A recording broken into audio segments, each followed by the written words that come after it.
random morbid thought, but why do we put caskets in the ground horizontally instead of vertically? Just figured we could save a lot of space putting them in vertically. ShartimusPrime, ShartimusPrime, reading comics, toys are hella sick, hella whacking it, taking bad hits, taking bad shit, subscribe.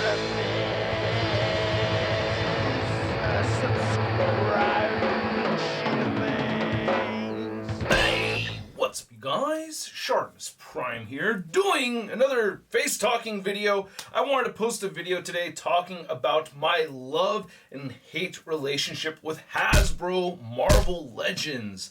This is a video that I've been wanting to make for a while, and I want to give just a little disclaimer out there. If I'm going to do a video talking about my love-hate relationship, I need some trust on your part. You're going to need to trust me a little bit over here. And I just wanted to extend the same offer that people that have extended their show claims towards me. So, for all of you out there, I would like you to go out there and tell everybody I'm your favorite action figure reviewer, whether it's true or not. I don't care if Robo's your favorite or if Boognice 10's your favorite. You go on social media and you tell everybody that I'm your favorite action figure reviewer. And don't hide behind a username nobody knows you for or anything like that. No, use your real face. Use the name that people know you as so all your friends could see it, okay? And I want you to tell them that I'm your favorite. In exchange for that, I'll send you a figure, or I'll send you a bunch of toys with a cool figure just thrown in there, or I'll send you a sample of a figure and then you send it back to me, or I'll send you nothing at all, all right? One of those four things are gonna happen. Don't worry about it. Just get the word out there that I am your absolute favorite, okay? Tell me if you think that's a great deal. No, it's not a good deal, man. It's a stupid ass idea. That's horrible. Kind of like vertical caskets in the ground. That's a stupid ass idea. You think about it in theory, it could work, right? You save some space, but how the hell are the pallbearers gonna lift the casket all the way vertically and drop it into the hole? If you've ever dug a hole before in your life, you'd know a narrow hole hella deep like that is really hard to do, man. So again, in theory, I get it. You know, you see all the figures back here. You see me talking about stuff all the time. I mean, in all honesty, though, think about it. If Hasbro didn't know who I was, would this look any different? No, because the first time I ever got something for free from Hasbro was 5 years ago, and I've had this YouTube channel for 13 years. So yeah, dude, it's a bonus for sure, and I'm grateful for Hasbro doing it, but it is not enough for me to lie to you guys. It's way more profitable for me to have your trust than for me to randomly get free figures from Hasbro, just putting it out there. Some of you are not going to believe this, and that's okay, because I know I can't convince everybody of the truth, especially this day and age on the internet. Lies get spread like crazy. Anyway, enough ranting about that.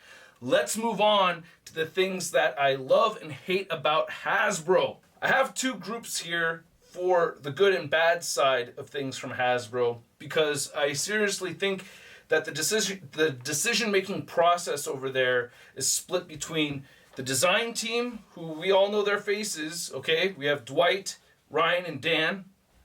And then we have, or design and marketing, and then you have corporate Hasbro, which are all these people right over here. There are distinctions between those two groups of people right over there and how things are coming through or going out to their consumers, right? The decisions are made on different ends over there, and that's why I have them split up. So we have design Hasbro and corporate Hasbro. So the bad side of the design team. These are some of the things that I don't like, some of the things that the viewers don't like. First off, the number one complaint I'm hearing from people is the price hike. Price is going up. That I feel like is on the corporate side, so I'm going to talk about that more later. So sticking with the design side, lack of accessories, and that's why I mentioned the price thing. Joey B brought up the idea that, yeah, each figure should have at least one accessory, and not a Build-A-Figure piece, but like one accessory for that figure. I totally agree. Like Speedball didn't come with an accessory with that character. That was a bummer. Too many movie figures over comic figures.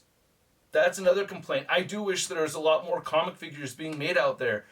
little bit too much of the movie figures, yeah. Like we have all these Eternal figures, the Eternals figures, a lot of Shang-Chi figures, and they get kind of obscure with those characters too. Like we got a Rintrah Build-A-Figure, but there's all kinds of other comic book characters that we still don't have yet. And what role did Rintrah play in the damn movie? Nothing at all, man. He just stood there.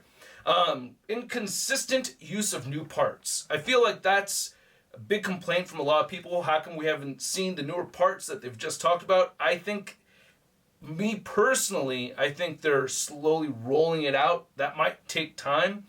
However, I feel that frustration. I made that complaint too. There's newer figures that have come out and I'm like, why are you not using the Shriek body mold? So hopefully that frustration dissipates in time. We will see. And then limit exclusives to variants. I totally get that. I agree with that one. Like, exclusives should be like the easiest figure that you could make on your own, I think, right? Like if you couldn't get a hold of that exclusive, it shouldn't be a big loss to the collection. And the reuse of comic figure body molds, I agree with that, and I feel like they're working on it. I gotta say, I'm still frustrated that we haven't gotten a comic Spider-Man with sculpted in lines. Like I would like a sculpted cobweb pattern. So I would love to see that stuff come back more to the comic figures for sure. I remember having Ryan Ting on, and he was talking about the cost of packaging for the vintage collection retro cards is more expensive than your regular packaging. And I totally see that. I mean, it's physically more box there and more ink. However, is that extra cost equal to the extra cost of plastic or the plastic that we've been getting? That's one thing that I would like to know, and I'm not really sold on that. I'm not really sold that the extra cardboard is worth the same amount as having extra plastic. You know what I mean? So that bothers me. Some things on the corporate side, the bad things on the corporate side here.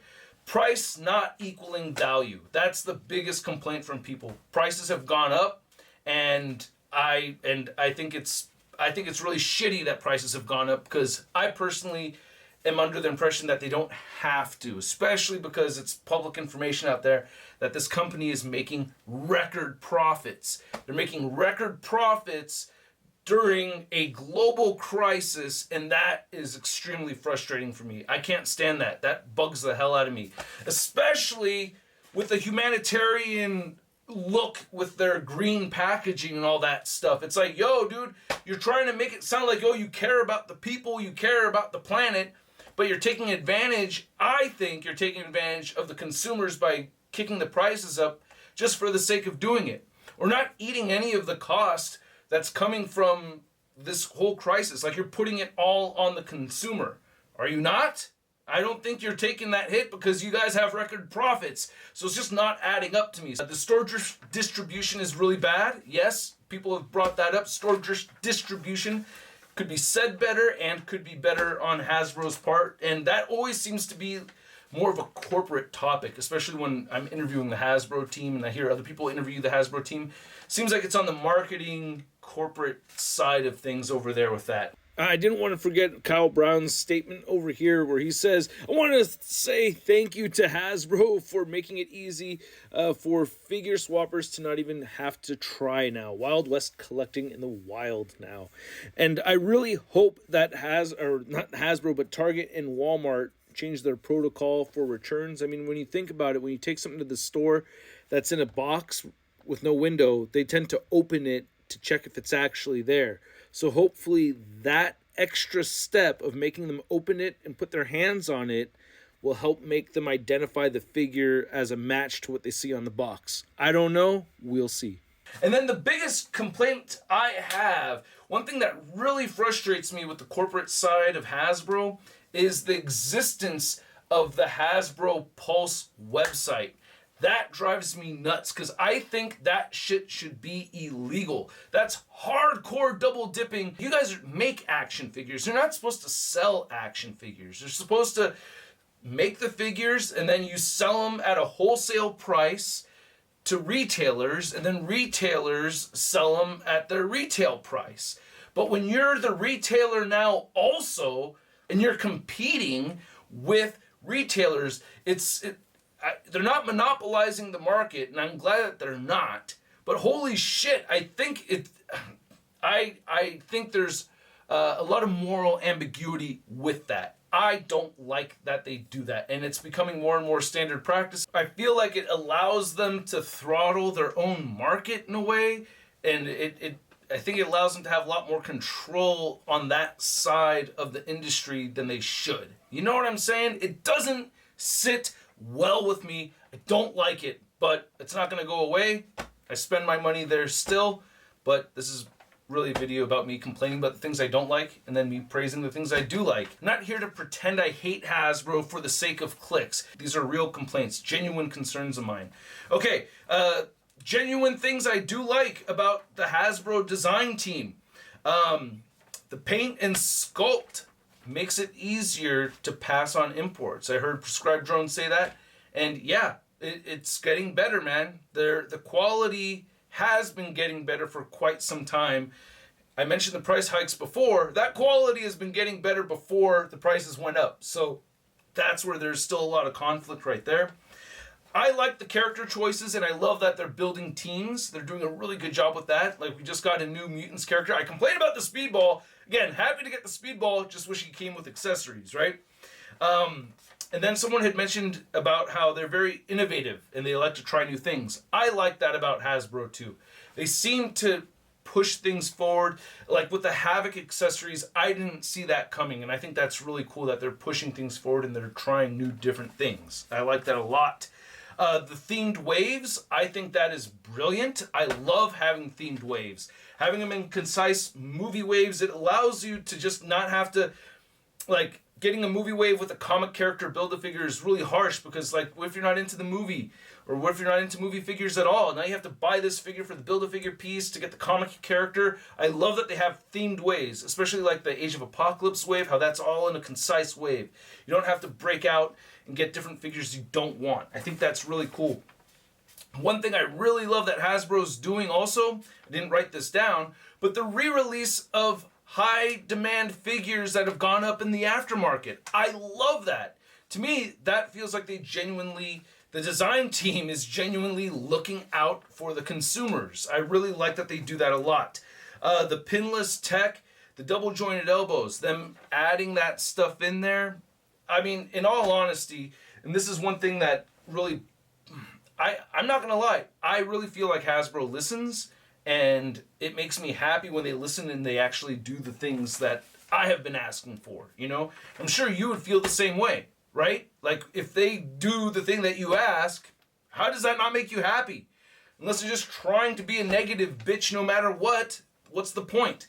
What's the point of asking new stuff? I use this channel to help make shit better. That's my goal, all right? That's where I'm coming from. Another thing I like about Hasbro's design team is that they make sure that we have dope product shots. Like the promo images that they give, when they actually have plastic or resin, whatever that they're using, when they show those promo images, they are very accurate to how the figures actually come out. There's no weird surprises or anything like that. I really appreciate that. I feel like they're very accurate.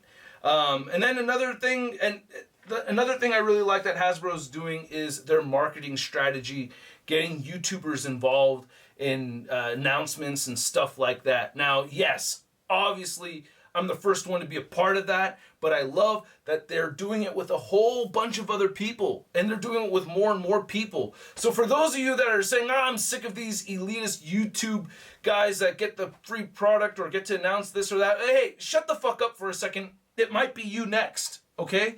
It might be you. Who knows if you decide to start your own YouTube channel? Who knows if they start to recognize you and they want to send you a product to review or a free sample or something, you know? It could be you next. Because I've been here for 13 years. It took about 8 years for them to send me something for the first time. So you could be next. Good things about Hasbro Corporate. I do feel like the quality is really solid in Hasbro's products. Like, the plastic quality is very durable. There are breaks. I have gotten figures with QC problems, like my Vintage Collection Rogue figure and the messed up lips. I have all my complaints about those things that have happened. But for the most part, I feel like the number of breaks that I get on my Hasbro Marvel Legends figures is much less compared to other products out there. They're not the only ones that have really good QC. Like, I feel like Diamond Select, I can't even think of a time I've broken a Diamond Select Toys figure. Like, Diamond Select Toys does an amazing job. I think they do better. So I'm not saying Hasbro's the very best as far as I think the quality control goes, but they're really good. I think they're really solid. And again, going back to the eco-friendly packaging and all that stuff, like, I do like that they engage in it.